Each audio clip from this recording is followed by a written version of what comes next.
Dr. Leo Shurashkin is a well-known beekeeper in the Missouri Ozarks, and he is managing forest apiaries composed entirely of local wild swarms in horizontal hives. Far and beyond that work, he has translated several wonderful books into Russian.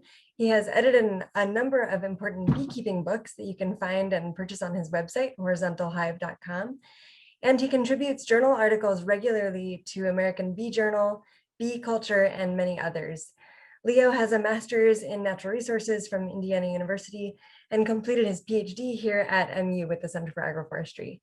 So thank you so much for being with us today, Dr. Shurashkin. Yes, you're welcome. Thank you, Hannah. And can you see my presentation screen too? It looks good. Yeah, very good. All right, welcome everyone. And what I would like to share over the next 20 minutes before we have questions and answers is some very practical way how we can include the bees in our landscapes, in our backyards or on the farms. It's actually much simpler than many people imagine. After completing my doctorate in forestry with the Center for Agroforestry, we purchased an 80-acre homestead in the Ozarks and started keeping bees. The initial idea was just to provide my children with the kind of fabulous honey I grew up eating back in Russia, and that we were not able to source from any beekeepers in this country. But little by little, this completely organic, treatment-free beekeeping became the main occupation for me. So I'm now supporting the entire family through keeping bees naturally. My son once told me, "Daddy, is it not strange that people become all upset about some sad news they hear on TV, but nobody seems to be happy about all the wonderful things we never hear about?" And this is also true about honeybees, because you don't have to be a beekeeper to have heard that the bees are not doing great today. They're being poisoned by pesticide, they're collapsing, disappearing. And where are the good news? Well, the good news that all along history and to the present day, there was a large number of beekeepers who were able to keep bees, what we would call today organically. 100 years ago here in the Ozarks, the frame hives that we use today were practically unknown. People still had bees in gums, which are hollowed logs with a stone on top. And even with this very primitive way of beekeeping, 5 years out of 6, there was plenty of honey for the bees to share with the beekeeper.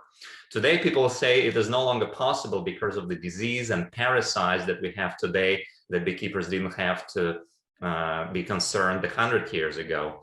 But in reality, if you go anywhere in the wilderness, including here in the Ozarks, wherever there is natural habitat left, there are feral or wild honeybees living there in tree hollows or in rock outcroppings, and they're doing just fine without any treatments against parasite and without any management or help on the part of the beekeeper. And throughout the world, there are many successful beekeepers who have been urging to learn from the ways of the wild bees. If wild bees are thriving and our managed bees and beehives are collapsing and disappearing, then obviously something is very wrong with our management practices. So one of these treatment-free beekeepers is Fedor Lazutin from Russia, who established apiaries in a very challenging cold climate in the north of the European Russia, converted his farm into pollinator habitat instead of planting commercial crops. He used low maintenance horizontal hives with very deep frames, allowing bees to overwinter successfully and develop very strongly in the spring. He used primarily propagation by natural swarming, collecting swarms or natural splits that emerge from one hive and hiving them into the other.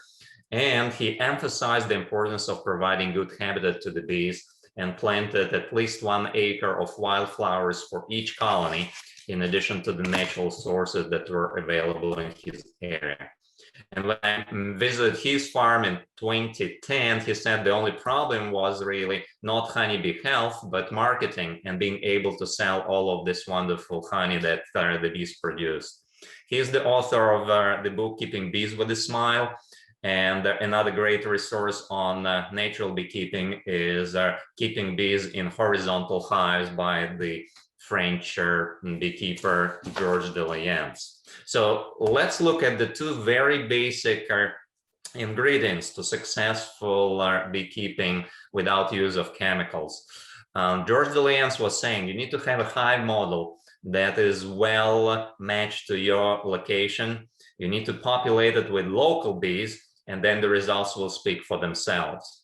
Let's start with the local bees and why this is important.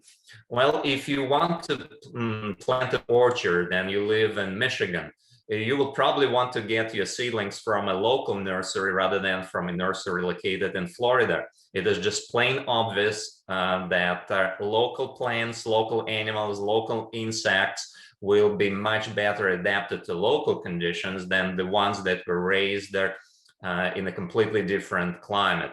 This is especially important for the honeybees because they are evolutionarily tropical insects. So whether they come from the southern tip of their range or from the northern really matters for their winter survival and their adaptation to the local blooming plants.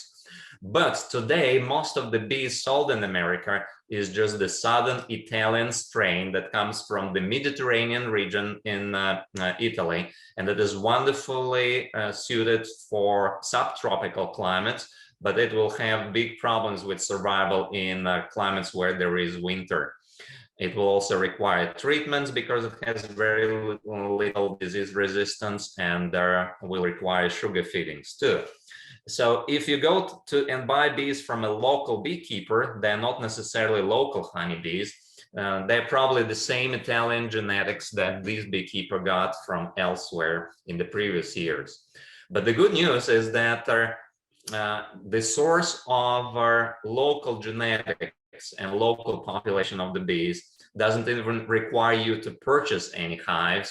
In the spring, the wild bees living in the woods or even inside structures of human dwellings in cities and in suburbia, they raise queens in these big peanut-shaped cells. And before the new queen emerges, the mother queen with 1/3 of the workers fly out of the original nest, and they hang on a branch somewhere with stars going in all directions, looking for a new place to live.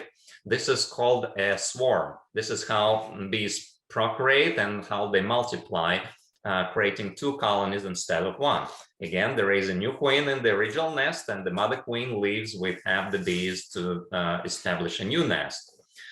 Guess what? If you place a box like this on a tree in the springtime, just as birds move into bird houses, bees will move into bee houses, and the success rate will be very high, especially if you live in an area where there are not too many natural options left for the honeybees to enjoy. For example, my success rate here in the Ozarks is 50%. For every 2 boxes like that I set on trees in the spring, on average, every second box will have a swarm of bees just move in. And not only these are really freebies, they come on their own, they require no buying, but they're very robust. They come from the local ecosystem, and this is pretty much the only way of keeping bees completely naturally, relying on the local genetics and local adaptation that these swarms will bring with them. Catching these bees in swamp traps, as these little baited hives are called, is actually very simple. There is a detailed guide for free on horizontalhive.com, my website, but I will cover a few essential basics here for you very quickly. First, the box needs to be elevated on a tree or anywhere where it can be at least 10 feet off the ground. In nature, bees love cavities that are elevated because it gives them better protection from predators. The box needs to be scented with 2 things. One is propolis, and propolis is the bee resin that they collect from conifer trees, from poplars, and any trees that have twigs with any resin on it. So they use it as caulk inside the hive, and it has very characteristic resinous smell. So if you put some of that material inside the bait hive, it will attract swarms more successfully. Another thing that matters a lot is lemongrass essential oil in the special polyethylene lab tubes.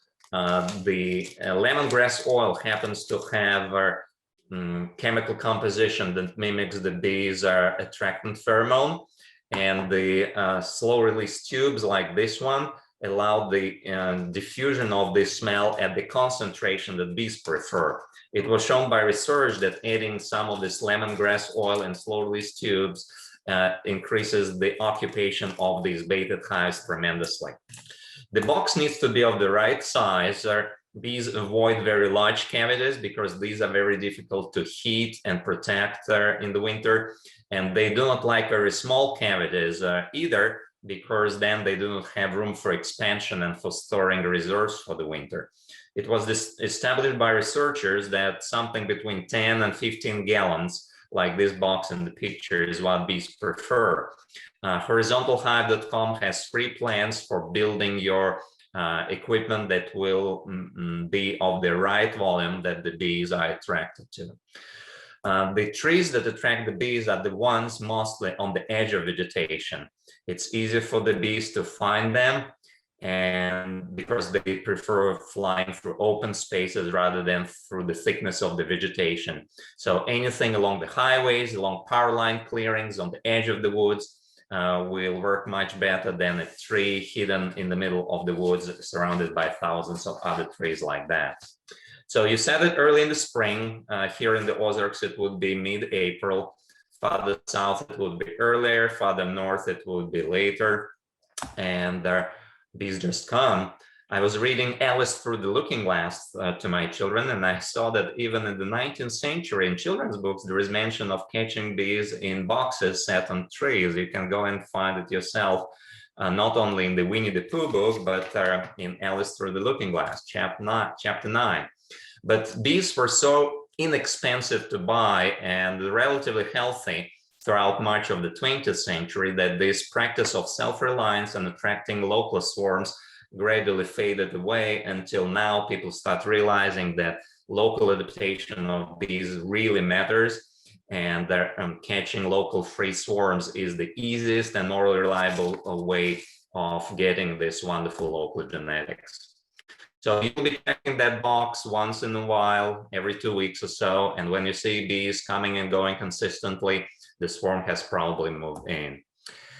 The transfer is easy. You bring this box late in the evening from the tree after all foragers return from foraging. You bring it home and you transfer the frames into a bigger hive so the bees can expand and produce some honey for you at the end of the season. And the following year, you can start multiplying them yourself using the simple techniques and making artificial swarms. Any bees that are still in this swarm catcher box are dumped on a piece of plywood in front of the hive, and you place the empty box back on the tree, because it is not uncommon to catch 2 or 3 swarms on the same tree the same year. If I catch a swarm late, I put a piece of plexiglass on the side of this swarm catcher, and this I call my bee TV.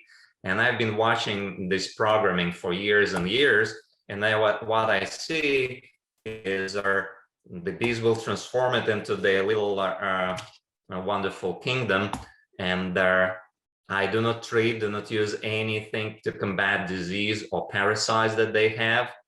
But they keep going and going and going for years. So if somebody tells you or me that no, you cannot keep bees without chemicals anymore, my answer is yes, you can. And the way I know it, I've seen it with my own eyes on my bee TV, and what they show you on TV is certainly true. A few other things other than local bees that matters a lot for honeybee health and survival.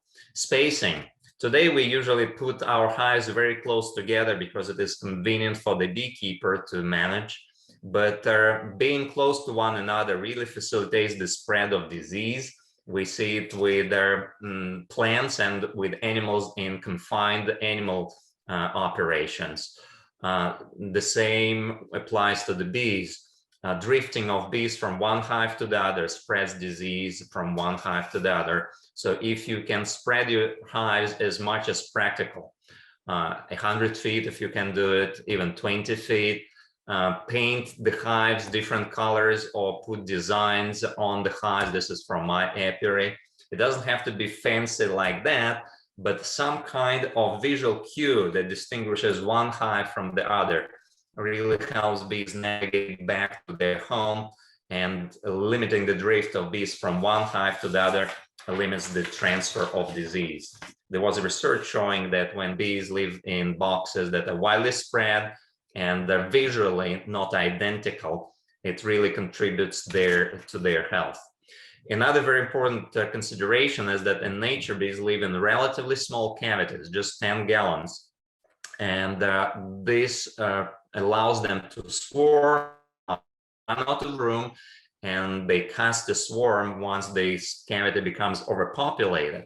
And when the fertile queen departs with the swarm, there is no larva in the original hive until the new queen is hatched, goes on the mating flights, and starts laying eggs. The varroa mites and many other parasites propagate by feeding on the larvae of the honeybees. So if there is no larvae in the hive because it's swarmed, it naturally cleanses them of parasites. And there are beekeepers throughout the world, including the famous Vermont natural beekeeper Kirk Webster, who single-handedly produces 36,000 pounds of honey every year using natural methods. So he relies on breeding his own strain of local honeybees, and also making sure that each colony goes through the cycle of being small in small hives to break the brood cycle of the varroa mites. And he authored his preface to the wonderful book Honey from the Earth, that's also available from horizontalhive.com, together with Keeping Bees with a Smile and Keeping Bees in Horizontal Hives.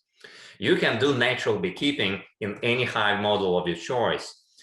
In Europe, many beekeepers favor horizontal hives. Vertical hives are the standard in America, and they allow you to manipulate the colony very closely and manage them to maximize honey production.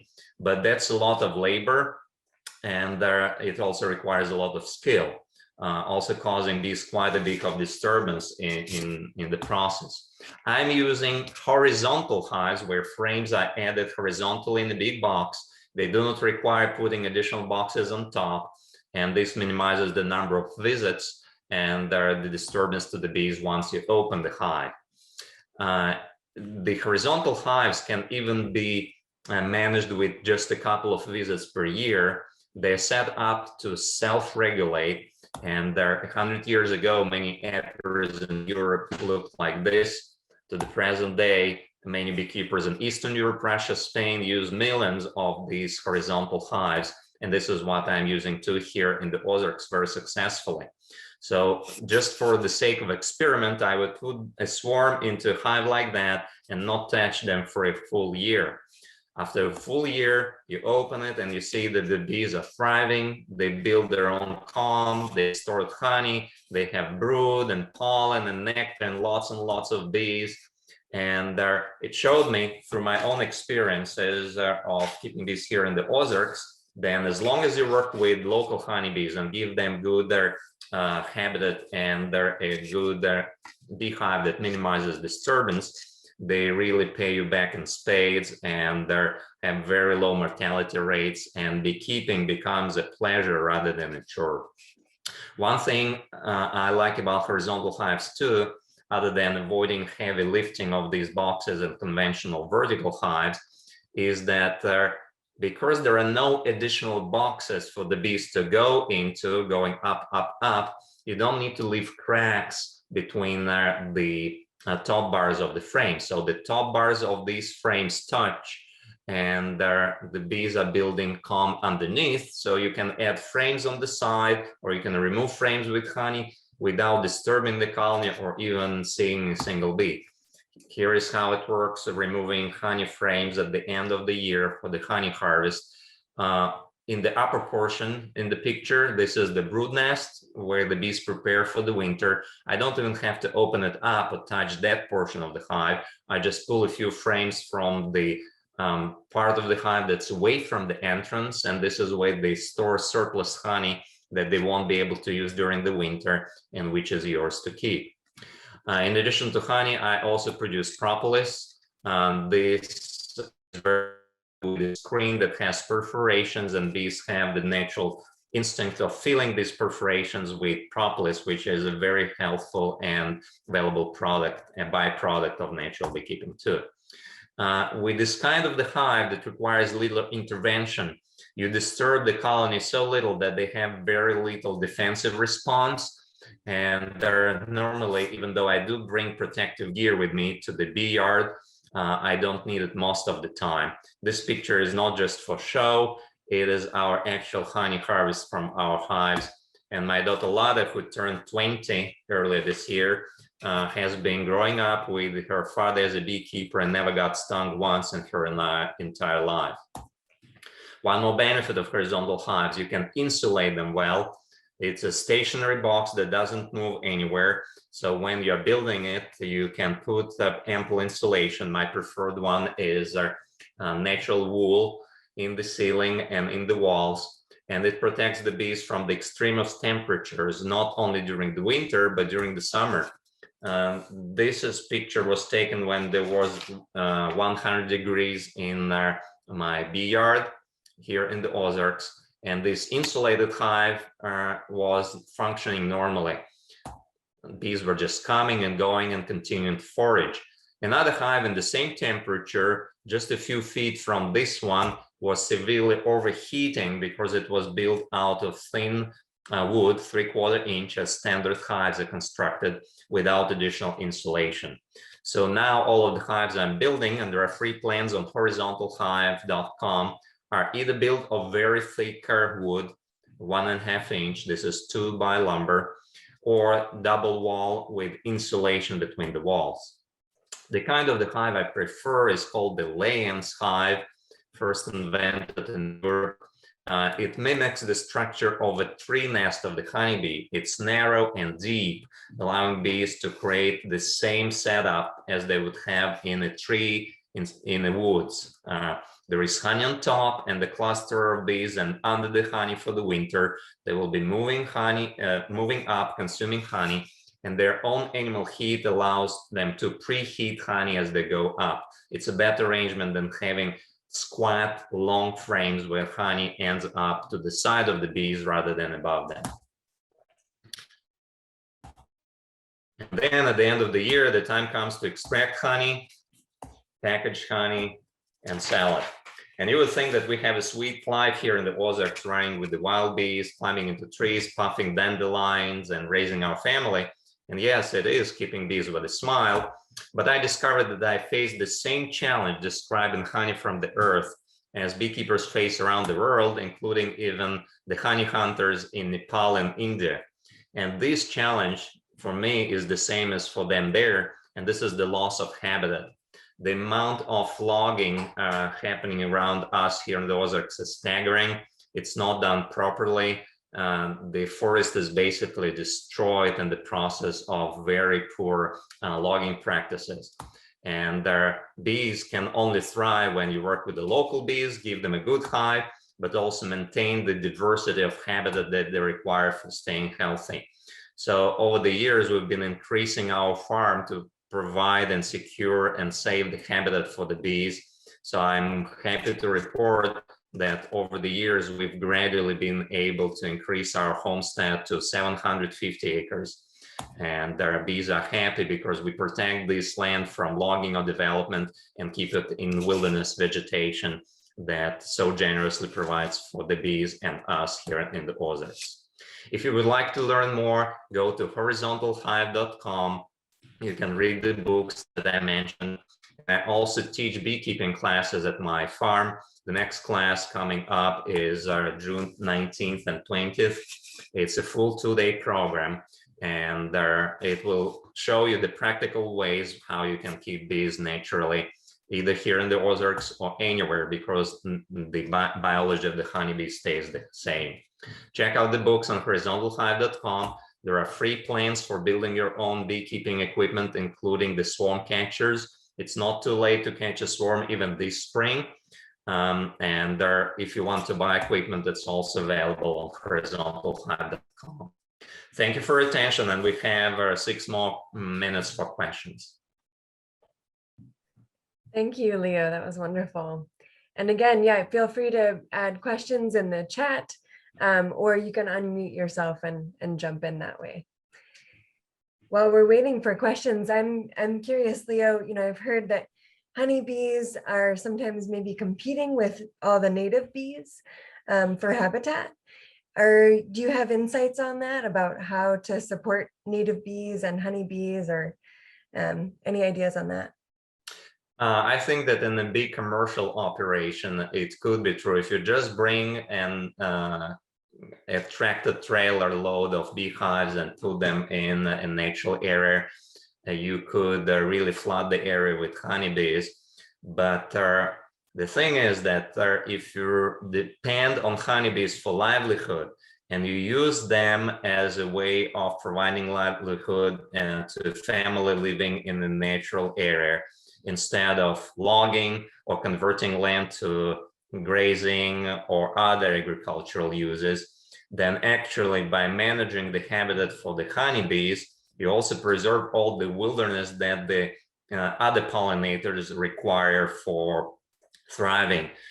So I do not see any conflict between having bees naturally and also preserving this habitat for other forms of life.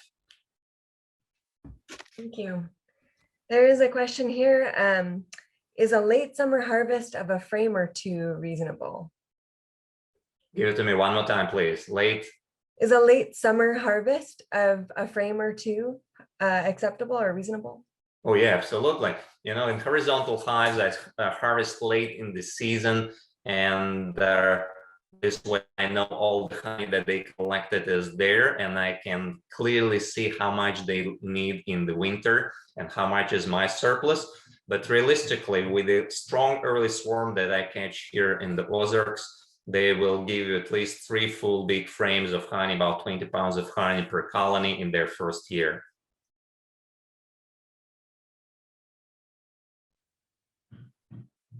We had a comment too that the designs on your boxes are gorgeous. Yeah, thank you. My family decorated them so beautifully that I actually see honeybees landing on these painted flowers and trying to get nectar from them.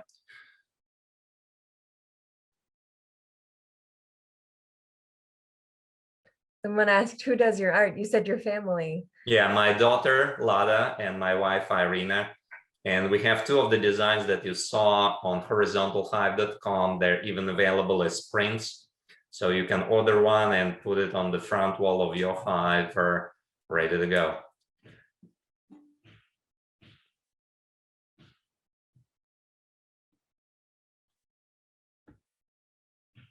All right, well, in these few minutes while we're waiting for questions to come in, if anyone needs to take a break, now is the time. Next up, we'll have Dr. Nadia Navarrete-Tyndall. So do stay tuned for that. Someone asked here if you ever harvest pollen. Yeah, pollen is another great thing that you can collect from the honeybees, and actually more valuable than honey. I produce the special kind of honey that is so loaded with pollen that approximately 20% of weight in each jar is pollen rather than honey. And this is the most valuable nutritionally kind of honey you can produce, and in very high demand.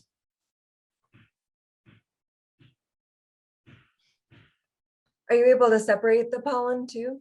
Yes, you can. Actually, you can capture pollen at the entrance of the beehive. You put a cage that has the cells there that are too small for the pollen load to be transferred. So the bee can squeeze through the cage, but the pollen that she carries gets rubbed off her and falls in a container. And you probably have seen bee pollen for sale in health food stores. This is the granules that get separated from the forager bees in this manner at the entrance of the hive. But even the better way of harvesting pollen is allowing bees to deposit it inside honeycomb. They mix it with nectar and it ferments using the same lactobacteria like what we do sauerkraut or yogurt. And once it is fermented, it's called bee bread, and its nutritional value is even higher than pollen itself. because it also has all of the wonderful bacteria that helps with digestion. So this bee breath honey is something that can also be separated, because when you take out frames from the hive in the fall, you will see some frames that just have honey on them, and on others you will see lots and lots of this bee breath pollen, which you can harvest separately by cutting out these pieces and squeezing out the bee.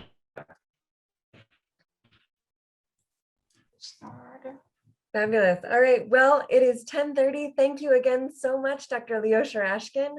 You can learn so much more and find his books and design plans and courses and all of that information at horizontalhive.com.